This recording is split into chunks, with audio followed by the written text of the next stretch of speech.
Hey everybody, welcome back to another episode of Sustainability of the Sea. I'm Carissa, your co-host. This podcast is for ocean people, made by ocean people, produced and hosted by the Conservationist Collective.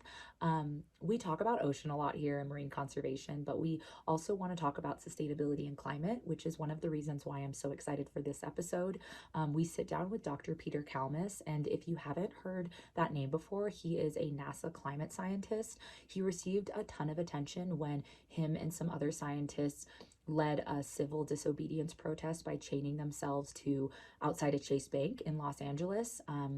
They did that because JP Morgan Chase is the leading funder of the fossil fuel industry. They actually take our investments that we invest as customers to Chase and finance fossil fuel expansion and the climate crisis. So if you want to divest and take a really powerful individual action, you can divest from banks like Chase and Bank of America into credit unions or more sustainable banks like Atmos or things like that. But me and Peter sit down and talk about kind of how to attack social norms, because when you change the social fabric of society to be more environmentally minded or climate solution oriented, that's when you kind of see this tipping point go towards, oh, it's actually the norm to think about the climate crisis. And so at the Conservationist Collective, we interview folks with all different perspectives, with all different approaches. And I think that's one of the reasons why we wanted to host this episode, is because Peter has a very clear and direct approach to the ways that he believes we should address the climate crisis.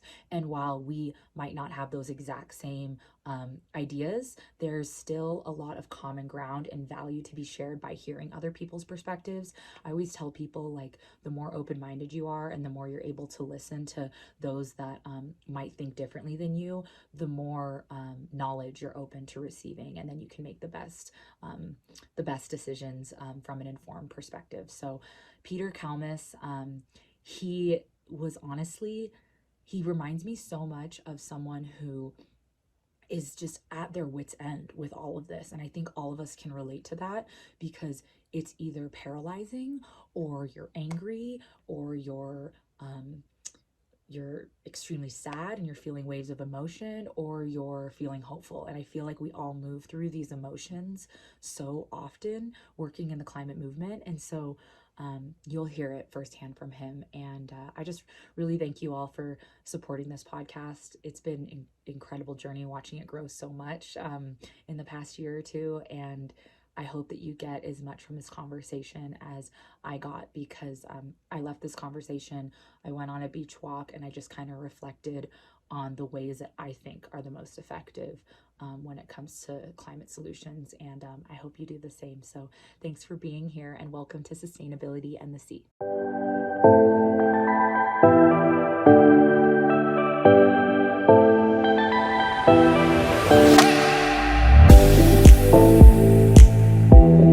Welcome, Peter, to Sustainability in the Sea. All right. Thanks for having me, Carissa. Yeah, it's really exciting to be able to have not only a climate expert on here, but someone who is actively working on solutions and climate activism, because sometimes those things are so separate. I have a question. I know that you work before you came into the spotlight with some of your climate activism work.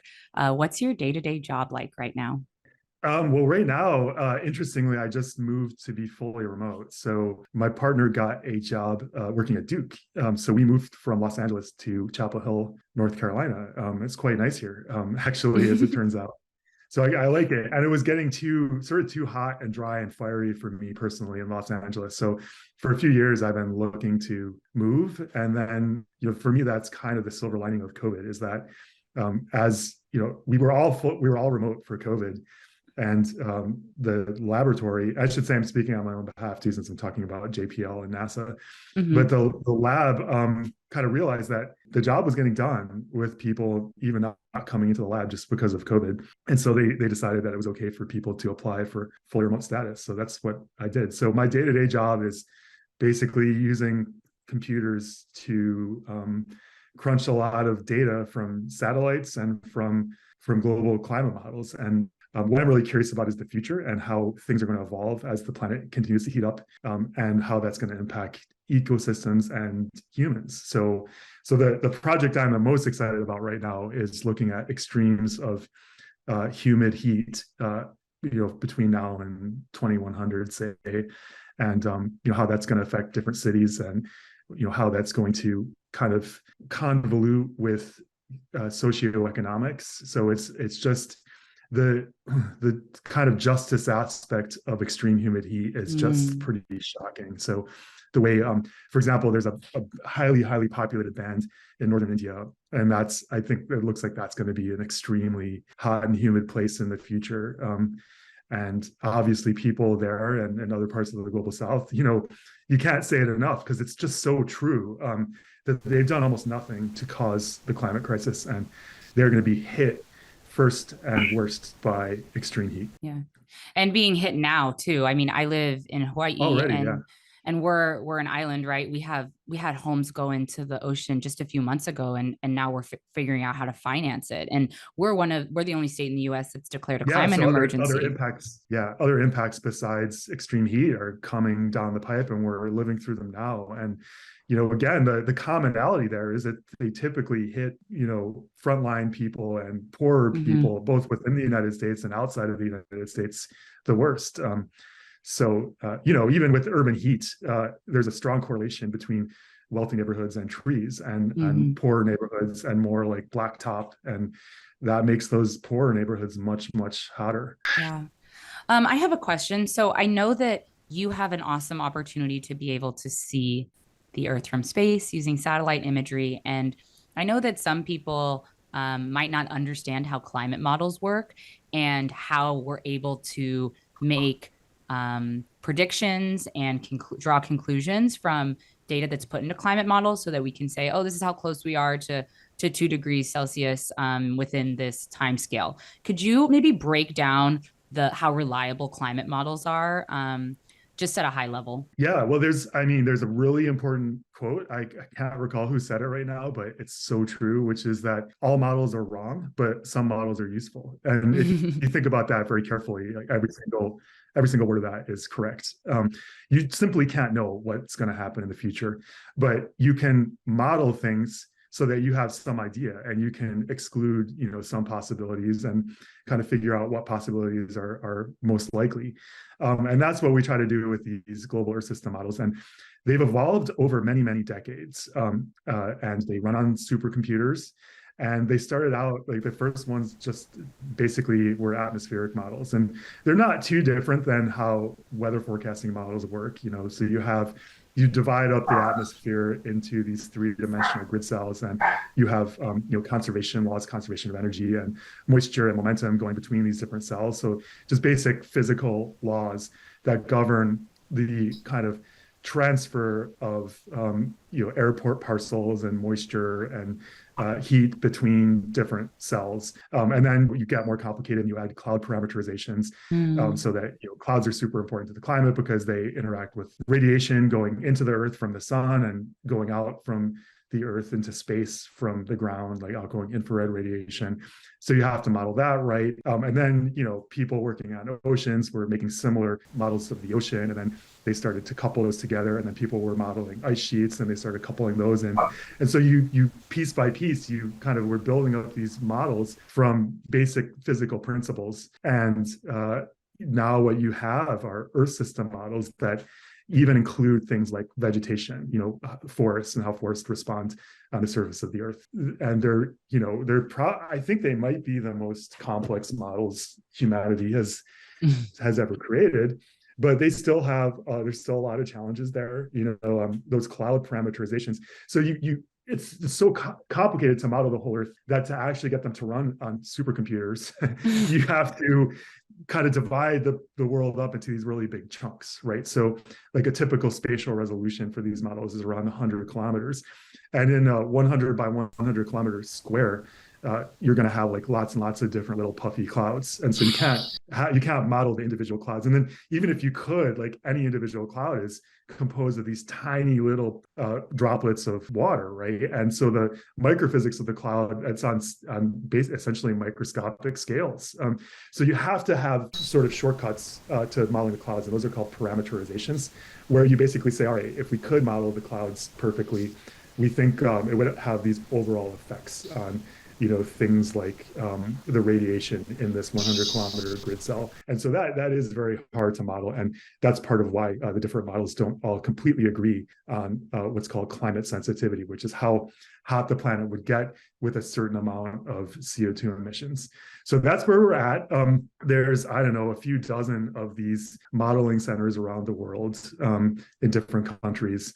And so there's several dozen different models that we could call Earth system models. And I like to I'm not a developer of these models, but I'm a user of these models because what really excites me is trying to figure out how do these kind of fundamental projections of variables like surface moisture and surface temperature and sea surface temperature, et cetera, how are those variables, how can you relate those coarse scale variables from these climate models to like the human body, for example, or to a city or to coral reefs, right?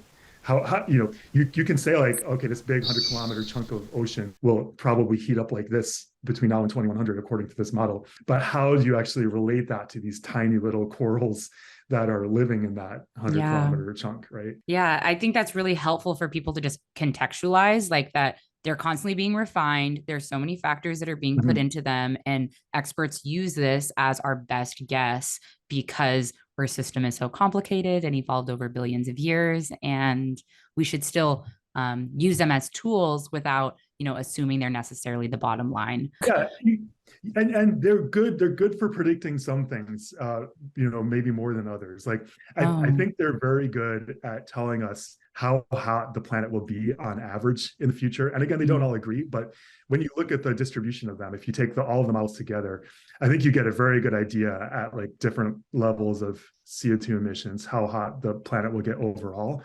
But there may be a little bit less good at telling us things like, well, certainly they can't tell us where exactly heat waves will occur or when and how intense they will be, right? So we get this kind of like this big average picture from these models, and then kind of understanding how that will play out at smaller scales is still quite difficult. And then how those trends in the Earth system will interact with human systems like agriculture and geopolitics, that's harder still. And that, to me, that's just a big question mark in the future. And I know I'm very, very confident that that if we allow these trends to continue and everything to get hotter, it's going to just, I think of it as like gut punches to human civilization. They're just going to keep coming harder and faster. And eventually things are going to start to break down. And I think they're already breaking down in significant ways. But how that plays out specifically is very hard to say. Yeah, the specifics of it, we know high level what expectations are on the horizon. I mean, when you have that type of understanding that you do because of the profession that you work in, how do you stay motivated personally to continue working day in and day out when you might feel, that gut punch maybe is a little bit more hurtful one day versus another? How do you stay motivated? So yeah, there's also just the gut punches to your own individual psyche for sure. When it's really hot in the summer, I have frankly, and I know like it's kind of irrational, but I have a somewhat harder time. Like I feel a little bit more vulnerable psychologically when I'm experiencing kind of heat and sort of climate impacts personally. And also when I see dead trees, it hits me pretty hard, which is again part of why frankly feel kind of relieved to have moved away from Scandinavia. And it's a shame because when I moved there 14 years ago, it was, environmentally speaking, just in terms of the nature that was there and the climate and the weather and going backpacking, it was pretty close to paradise. And then gradually over those 14 years, it just kept getting hotter and drier, and trees were dying, around Los Angeles, and then trees were dying in the foothills of the Sierra Nevada, the mountains that I love so much. And then more recently, over the last few years, trees even in the high parts of the Sierra, some of like the lodgepole pines, for example, have been dying. And so hiking even on the most, arguably the most beautiful trail on the planet, the John Muir Trail, which is part of the Pacific Crest Trail that goes through the high Sierras. Now it's like, for me at least, it's just walking through carnage. I sort of see trees as people, and to see them dying and to see them dead up there made it so I couldn't really enjoy those backpacking trips the way I used to. They became kind of like a grief walk for me and an anxiety walk, because I'd be thinking about what the future was bringing. So yeah, I'm kind of relieved to have left. Yeah. But I should also say that, like, I don't know if my, however my brain is wired, I can't not do this work, both the science and the activism. It's just, so I'm in some weird way, like I'm actually I feel satisfied that I finally made it to be able to do the work that I really wanted to do. So it's been an extremely long path for me. I didn't go straight to grad school from college. It took me like 7 years. I was a high school teacher for a few years, and then I was a computer programmer in New York City for a few years, and I was dreaming of going back to science because I fell in love with physics when I was an undergraduate. But then it fell out of reach to me, and it took me several years to kind of find like sort of the emotional strength to apply to graduate school. And then the first year I applied, it was carnage because my application wasn't very good. And I fixed a lot of things in that application through just extremely hard work. And then I applied again and I got into Columbia. And but then, my first love in science was astrophysics and general relativity. And that led me into gravitational waves. And then as I started getting worried about climate change, I just kept reading about it and reading about the science. And I got too distracted really to keep doing astrophysics. And I started feeling guilty that I was like supposed to be doing astrophysics. I was a postdoc. And so I wasn't getting paid much, but I was getting paid to do astrophysics. And I was spending a lot of time doing climate science. So I felt like I was being sort of dishonest in that way. And so when I finally switched into climate science, it was a relief. But then I was super early career in climate science, and I wasn't really doing the work. It felt a little tangential to the actual kind of climate impacts that would affect the places that I love, and the corals and my kids and humans. It was more working with those clouds that I was talking about earlier, which is really important work. But my brain kept going to kind of like the scary stuff, right? The impacts. And so eventually I got to the point where I could write proposals and win proposals and get to do the work that I really wanted to do, and kind of like design my own science analyses. So I'm very fortunate in that regard. And I just can't look away from it, Carissa. And I sort of don't understand people who can. But in some ways a little bit jealous of them. But in other ways, I just feel like, to me, this is so meaningful. Like I feel like I don't just have a job. I sort of have I'm called to do this. And that's a great feeling, right? To be doing the work that you feel like you're really meant to be doing. So I'm lucky in that way. Yeah, I think that, and I'm the same, where I haven't been ever able to really turn away from it. I've always been very emotionally connected to wildlife specifically, which is, my background was in species like that. But it really resonates hearing you say, I was on this other track, but I had the courage to ask and reshape my track because I saw an opportunity to learn more about climate science. And I saw that, this is where I felt most fulfilled and this is where my purpose is. And now, fast forward a handful of milestones later, you're in a position where you're not only conducting science on the problems, but you're also actively being part of solutions. And for me, that's what makes me feel fulfilled day in and day out, is being able to talk with people like you and work on solutions while communicating the problem.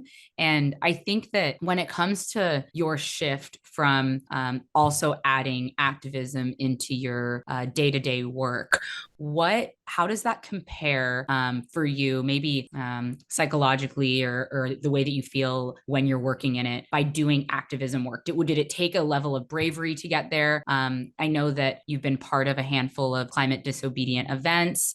And what does that feel like for you to take that step into that activism space? Well, again, I don't really feel like I have a choice, but the first thing to say about it is it's a lot of additional work. It doesn't, I don't get a pass on doing the science, which is my main job, for doing the activism.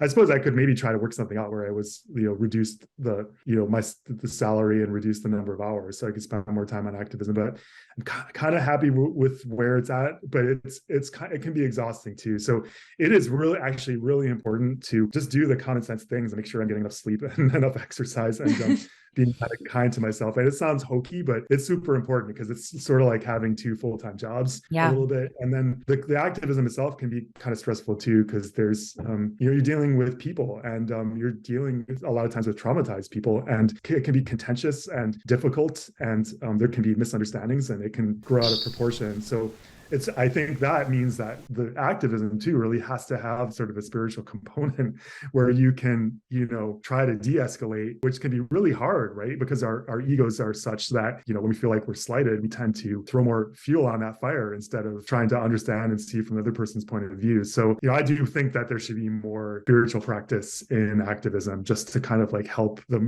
prevent the movement from kind of eating itself alive, which I see a lot of that kind of happening kind of all around.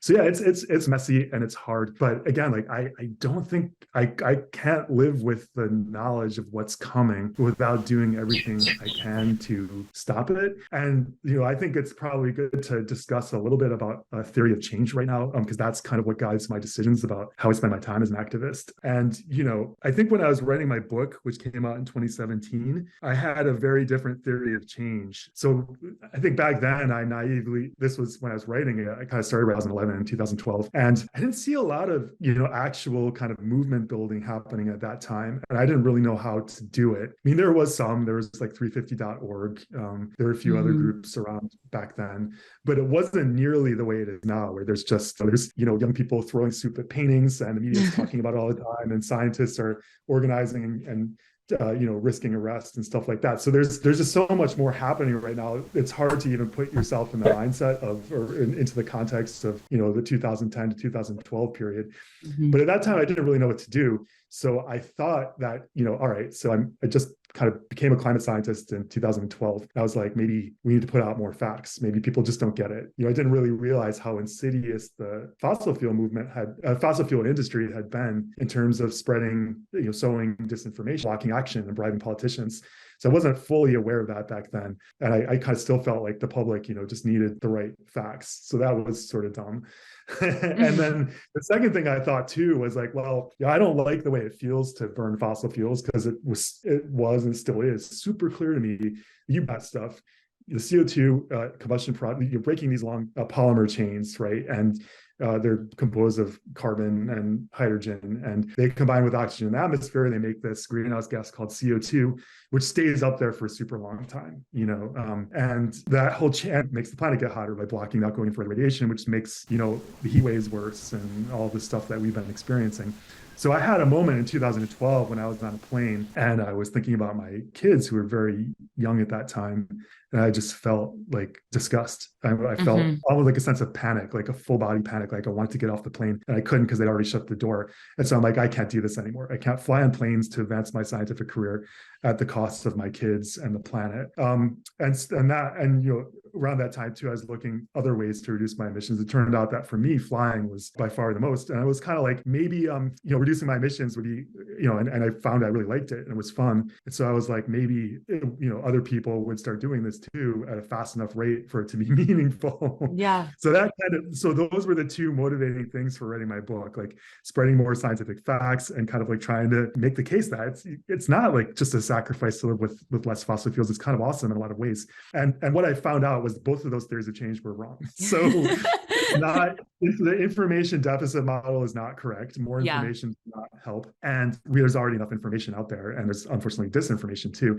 And that tiny fraction of most of the people around me, even my friends and family, with my own like kind of efforts to reduce my emissions, I got kind of like well known for that. And long before the civil disobedience, but the effect it mostly had on people was just to make them feel guilty, which is kind of like this joyless thing. Like, they didn't model it. They didn't say, oh, he's reducing his emissions and he loves it, I'm going to give it a try. Instead, they would basically come up and ask me for permission to get on planes, and I'd be like, oh yes, I bless you, my child, you can get on that plane if you want. But they didn't kind of translate it into being like, hey, why don't I try that? Like I can reduce my emissions too, and it might be cool. So a tiny fraction of people were doing that, but not enough to really impact the problem whatsoever. My theory back then was that it could shift the culture and start to kind of like turn society into emergency, like transition society, business as usual, into what I call climate emergency mode, which is when we, as a collective, we really prioritize stopping Earth breakdown as if our lives depend on it, which I would argue they do. Like to have air to breathe and and water to drink and food to eat, and a climate that doesn't make our core temperatures get so hot that we go into heat death. Like all of those things are given to us by this gorgeous, amazing, delicate, complicated, genius spaceship of a planet that we have. And, so it really is, I think it really is a life or death thing, but we're not there yet. So business as usual, right? We need, Well, get to emergency I think mode. that we need the climate emergency mode is such a good perspective to start viewing this at, because all of us who are environmental advocates, climate advocates, we carry this weight on ourselves and this responsibility. And it's also, at the beginning of my climate communication journey, I was having the exact same response from the people who were closest to me, like feeling guilty, feeling shamed. And I was like, this isn't effective. Like it's actually some of the most rewarding and meaningful feelings that you have, to be able to have like a relationship with nature and share the all the not harmful practices that come with living on this planet. And I wanted it to feel fun. And that was one of the reasons why I moved into climate communications, because it's not being represented well in the media. It's not being shown and inviting to others who might not understand it completely. And there's not that many opportunities to showcase actually just how beautiful a life living aligned with the planet really could be. And it's something that I think we could do better at sharing those stories, so that people feel like you actually can get so much from caring more, and while delicately walking the line of, and we need to care more because climate emergency mode is here. It's not far away. When I was growing up and learning about this, they were like, oh, our children. And it's like, no, right now, yesterday, it's happening. And I think that can feel crippling to people, and they can be frozen with not understanding what they can do in a day-to-day. And so you mentioned fossil fuels and divesting. And for those listening, large banks, specifically JP Morgan is the largest investor in fossil fuel proliferation. You can take action today by divesting from those banks. And I wanted to get your perspective on that day in April of this year, where you did speak up for the climate at JP Morgan Chase in Los Angeles. And can you walk us through how that demonstration was planned in your head, what it felt like, and if you have any afterthoughts about it? Oh yeah. So I should say too that, so I told you about like two theories of change that I used to have that didn't work. It's a good segue into the civil disobedience. So my current theory of change is that the climate movement has to get more powerful than the fossil fuel industry, full stop. And when that happens, political so-called leaders, who they're always actually followers, almost always followers, their masters will turn from, away from the fossil fuel. They'll to keep their jobs, to get elected, to get reelected, they will need to start taking climate action once the climate movement is stronger than the fossil fuel industries, right? Right now, they think taking money from the fossil fuel industry is their best way to get elected and to get reelected. And so I think we're getting maybe pretty close to that point where the climate movement is that strong, and where, it's just so clear to a majority of people that we've got to end fossil fuels and that there are alternatives, right? And so, to build that movement, it would be super helpful to have a mainstream media that wasn't, both sidesing climate, and that wasn't willing to spread disinformation with the fossil fuel industry, and that was willing to, not downplay the predicament that we're in, and to tell the story for real, like as an emergency, and as like the fossil fuel industry as villains, the villains that they are. Like how often, does mainstream television or mainstream newspaper talk about the way the fossil fuel industry has colluded to block action? Like that's not a story that's told enough. No. How often does the mainstream media talk about, how we basically risk losing everything? I really, the first time I said, like, I think there's potential for billions of people to die because of this, earth breakdown, and all of the geopolitics that could follow it, and the famines from, the stresses on agriculture and water supply, et cetera. The first time I said that, I think, people didn't respond well, but I think now the idea that potentially billions of people could die, that we got some kind of messy form of civilizational collapse, it's a lot more accepted now. maybe partly because the impacts are getting worse. I hate to say it, but we can't just stay complacent and expect to solve this with more electric vehicles. I really think the public has to wake up, and I like joy and connection and being happy and everything, but there is a purpose also for being afraid, right? Like if you're in danger and you're not afraid, you're much less likely to get out of that danger.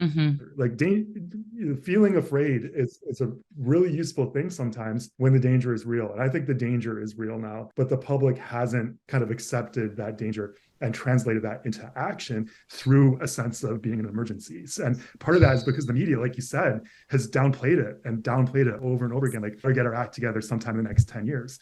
If you read a story that ends like that, or that, talks about hope in a kind of sort of hand wavy way, it kind of gives you as a reader or as a consumer of that media permission to not really worry about the problem, right? Which is, I think, like the biggest block to getting stronger in the fossil fuel industry. And I think the civil disobedience is not just from scientists, but also partly from scientists, is starting to break through that. And I think the mainstream media is starting to tell the story with more urgency, and the public is starting to understand that it's an emergency. And that's what we need to get to the social tipping point where we, the movement, the people, have more power than the fossil fuel industry. So I can talk a little bit about that day if you want to, but I just wanted to make that clear. That's why I think civil disobedience is so critical. It's especially from scientists. If we had thousands of scientists doing that kind of risky activism, it would send such a strong message to the public. I think it's the fact that it was a collection of scientists too. It speaks like the experts are concerned, the everyday people are concerned, because when you have climate conversations in communities, no matter where you are, I know you're in the Carolinas now, like farmers are seeing it with their like we're seeing it in all different facets of industries and lives. And it's just about bringing that to light and naming it as the climate emergency rather than saying, why are crop yields down 80%? It's like there's a chronic drought and it's a product of the climate emergency. And, we see wildfires. I mean, you were living in California for 14 years. Wildfires are always covered by the news. They're threatening wildlife, they're threatening people, they're threatening property. And yet, how many of those media stations are using the climate crisis in that segment? I don't think I've ever seen it, even in an environmentally progressive state like California. Yeah, The Guardian is the best at that. They do use phrases like, climate breakdown, which I think was a good change. I use that a lot. I also talk about Earth breakdown too, because it's kind of a two-pronged attack on biodiversity on Earth, and sort of like cutting down forest, which is a little bit distinct from burning fossil fuels and putting that into the atmosphere. They're interrelated, but Earth breakdown kind of captures both of those. But yeah, if when there's a heat wave and the newspaper says like time, they have pictures of people, like kids splashing around in the ocean, and it looks like a fun time. They could say instead like, this is going to be so much worse in the coming decades. It's caused by the fossil fuel industry, which has been disinforming us. Like, I think that should just be part of those stories at this point. And because it's almost like, why would, if you were a reporter doing your job and there's this heat wave, right, and people are going to the hospital, don't you have a responsibility to explain what's causing it and like kind of the context of that and how it's going to change in the future when the scientists are screaming like, yeah, it's going to get worse, like, and here we've quantified like how bad it's going to get by 2040, et cetera. Like, that needs to be part of that reporting, and it hasn't been. And that's part of why the public just isn't waking up. That gives cover to the politicians, that allows them to continue saying words about climate action but doing the opposite of what they're saying, right?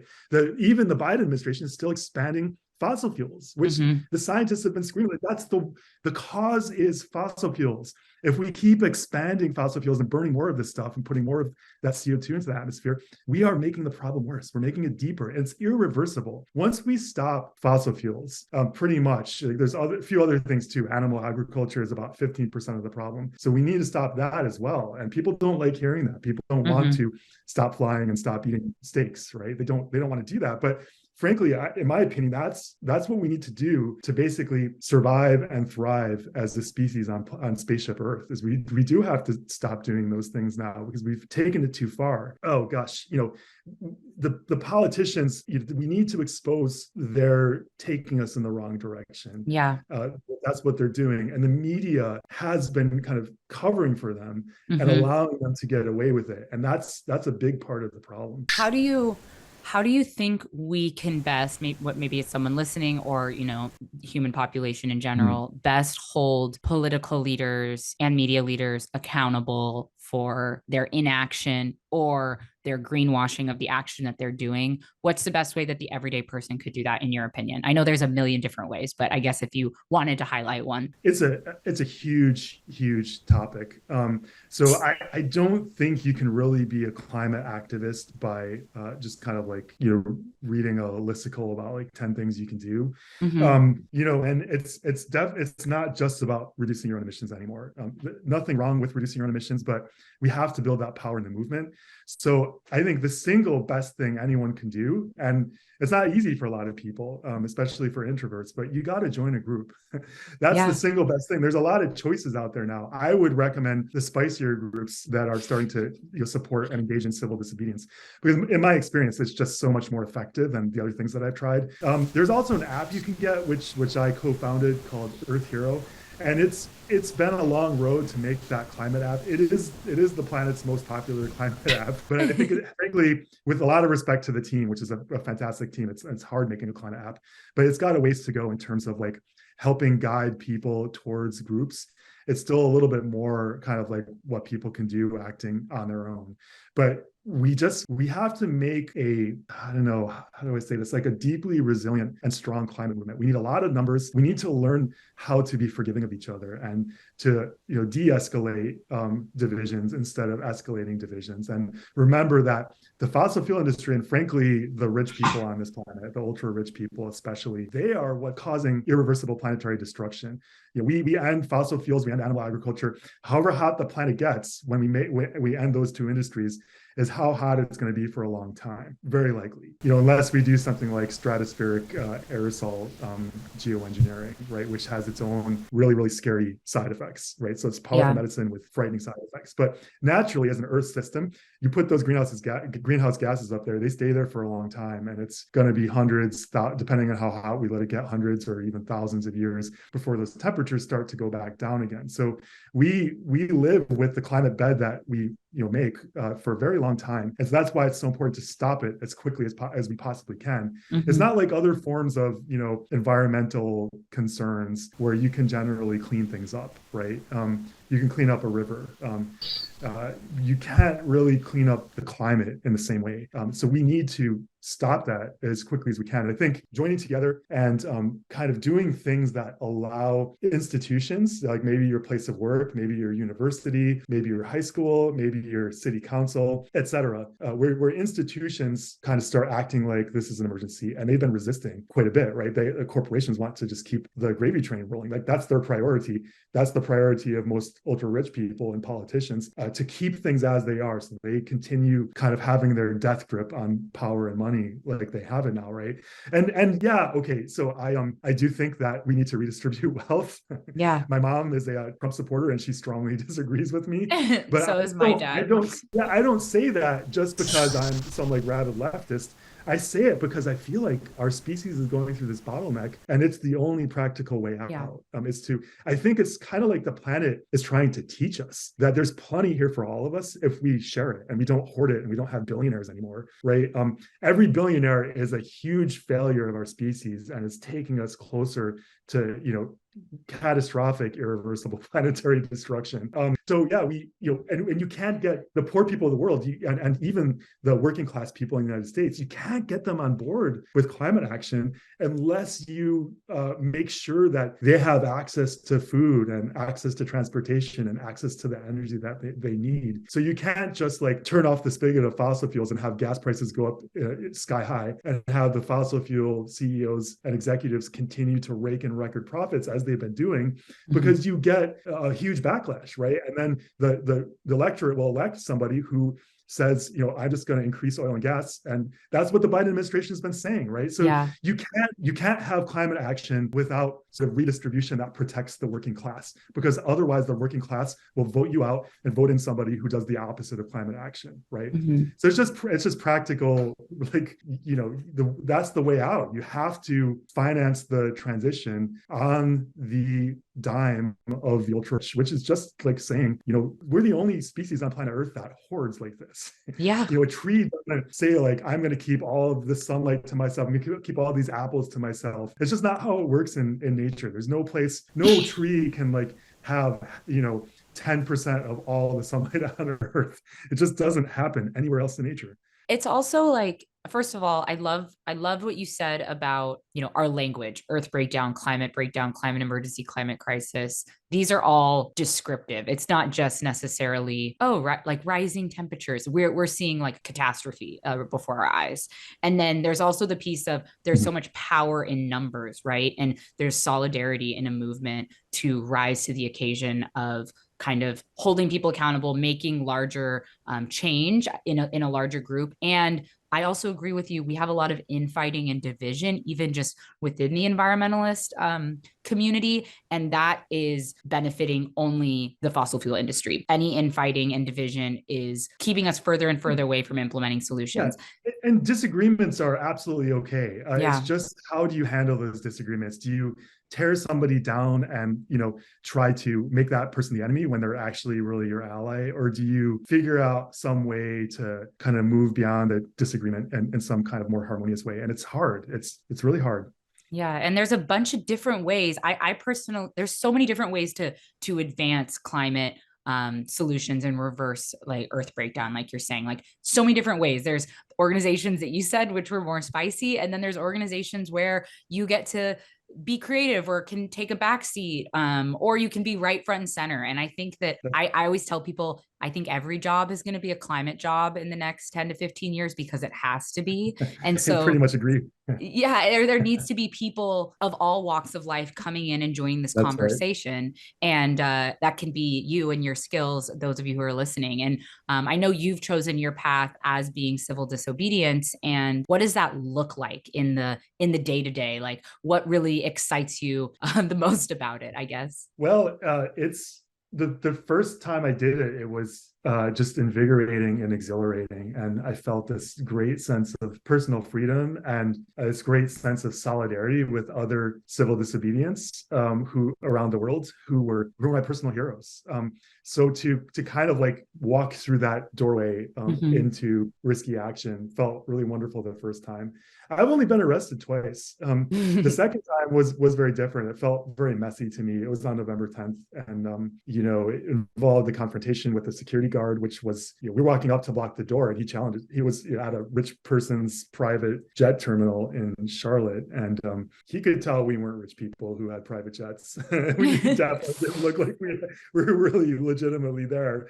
And so he challenged us before we got to the door, and we just kind of like bullshitted, and he didn't believe us, but he kept walking backwards. He walked through the door because he thought we were going to go into the terminal, and then I started chaining it, and he yanked it really hard and kind of cut my finger. But it was a physical confrontation, and it just felt so kind of the decision to walk up, even though he was there, it just felt messy. And then I had blood coming down my hand and dripping on the floor, and it was I had all this adrenaline from that confrontation, and it was really hard to talk and say like why I was doing it and to like make a good speech. And I just wanted to be home. That was my overwhelming feeling. Like, just why do I have to do this? This is so stupid that the science isn't enough, and that the politicians are still taking us in the wrong direction. Like I felt frustrated. I felt tired. I felt like I just wanted to be home, and frustrated that I had to do it again. And I know that there's activists on the front lines who've been doing it over and over again, and they've been getting really brutally treated by the government with like longer prison sentences. And so I barely dipped my toe into it. And the first time too, I'm like I could very well lose my job, and I still think like, if I continue, the risk of losing my job it's really not a risk. It's almost like a foregone conclusion, I think. I have got a lot of questions now. The social impact the second time, I think, was much, much less than the first time. And so I'm still trying to understand that. Like, was it because I didn't give a good speech? Or maybe was it because the movement's already starting to move on? Like after April 6th, there's been a ton of climate nonviolent civil disobedience around the world. There've been the soup actions, right, on the paintings, and they really gripped the world's attention in a just very fascinating way, in my opinion. I think they didn't target a bank. They figured out a way to directly target social norms, the water that we're all swimming in, like the way a fish is swimming in the ocean, that direct us and kind of create the society that we live in, and what we do on a day-to-day basis, but that we barely notice, right? Social norms. They revealed, the soup actions revealed that a lot of people, a lot of the moderates, a lot of corporate Democrats, people who look down at people on the left, who look down on people like me, who say this is a life or death emergency, but they say things like, oh yeah, like this is an existential threat and we need to stop climate change. They say that, but I think, they're the ones who freaked out about, soup getting onto the piece of glass in front of the painting and not damaging the painting. And they freaked out way more about that than about the imminent destruction of life on Earth. So think about that for a second. People who claimed we need to do something about climate change, freaking out about a painting that wasn't even damaged more than the imminent destruction of life on Earth, the irreversible rendering of our climate into something that cannot support 8 billion people and civilization as we know it, permanently changing from the point of view of human civilization and a human life, permanently changing the Earth and fucking it up for young people and future generations, essentially irreversibly. They are more concerned about a painting not being damaged. That is the power of attacking social norms, right? So it's not clear to me that just chaining my wrist to another bank is going to be the way forward. And I'm still trying to figure out where this goes from here, but it's absolutely fascinating to me. I think I've long felt that social norms are incredibly important and powerful and unseen by most people, including myself. But now I have a much deeper appreciation of just how powerful they are. And that's what we need to do. We need to change the social norms so that, things like flying on planes and posting your trip to Instagram are seen as abhorrent, because you're destroying the planet. You're basically stealing from future generations when you do that. And that's just the facts. Like, people don't like to hear that.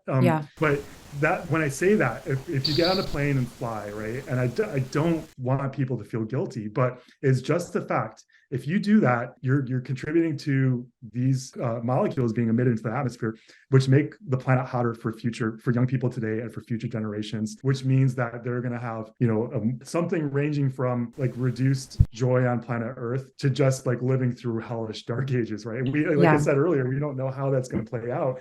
But that's just a fact.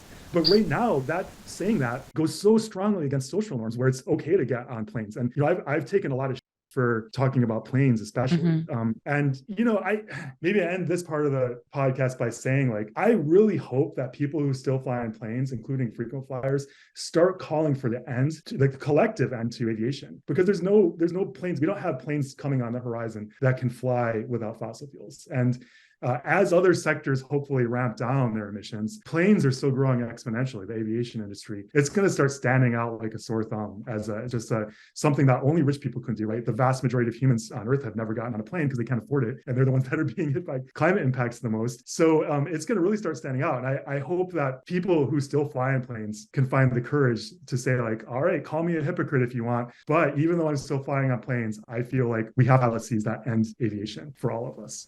I hope that starts happening. But I think people who fly in planes are afraid right now of being called hypocrites. And so that norm of business as usual and flying on planes and not being in emergency mode, when the aviation industry starts to be ramped down by policies, that's when you will know that we started to switch into emergency mode, not before. Yeah, I mean, we're talking about like collective accountability. I mean, people might feel, oh, I'm being called out, but it's like, it's really a collective accountability of these large industries. What I appreciate about your approach so much is that it's the largest systems at play that is what you're fighting against. It's capitalism, it's inequity and inequality. It's these things that are what the fabric of society is built on. And frankly, there's not many of us can imagine life without some of these systems. And so creating that shift in mindset to, we need to to acknowledge there's another way and then bring that other way to life is, I think, what all of these pieces that we've talked about in this episode kind of go down. It's like a collective shift to a different way of living,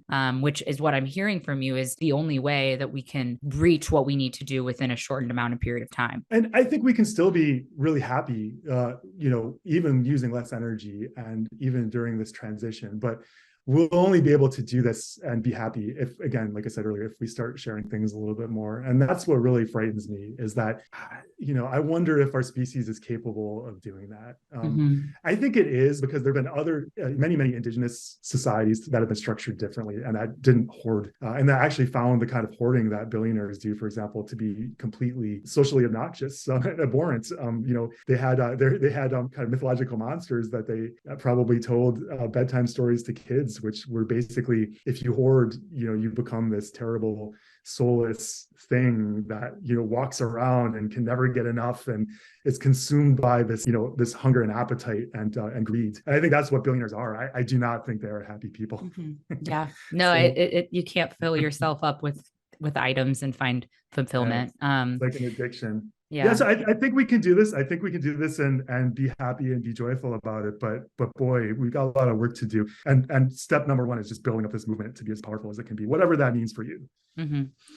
That's awesome. I guess as a final question or a final statement, what's if you could put one or two sentence statement on a virtual billboard, on a billboard that reaches all of the most powerful people in the world, which I think we talked through today, that's the richest, most powerful people in society. What would you want to tell them? Well, I definitely want them to know that there's no escape for them either. Yeah. So as the planet goes, so do they, and so do all of us. I'd also like to say to like the people who go to those, COP27 meetings, I think they need to stop around. All right, like you gotta, don't put a fine point on it. They have to put a firewall up to the fossil fuel industry. Like they can't let those guys into their meetings anymore because they are they literally are the problem. So it is literally letting, well, figuratively, I guess, letting the fox into the hen house and to run things. So yeah, the fossil fuel industry is not your friend. They are literally destroying the planet. And I always feel weird saying that because it sounds like something that you should never have to say. Like no human should be trying to destroy our planet. And yet here we are. Yeah. So stop doing that, rich people. Stop destroying our planet. and we're watching. And yeah, thank you so much for sharing. They won't unfortunately do it just because we ask them.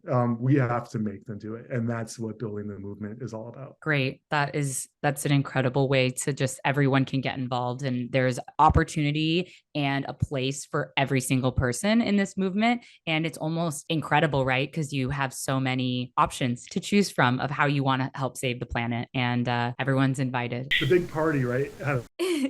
Yeah, it's a party, it's a movement. It's fun. It's fun going on hikes with your friends. It's fun cleaning up beaches and leaving things better than you found it. It's something that you can't really understand until you put yourself in those shoes and go and do it. So come do it with us. All right. Thanks for having me on. Thank you so much, Peter.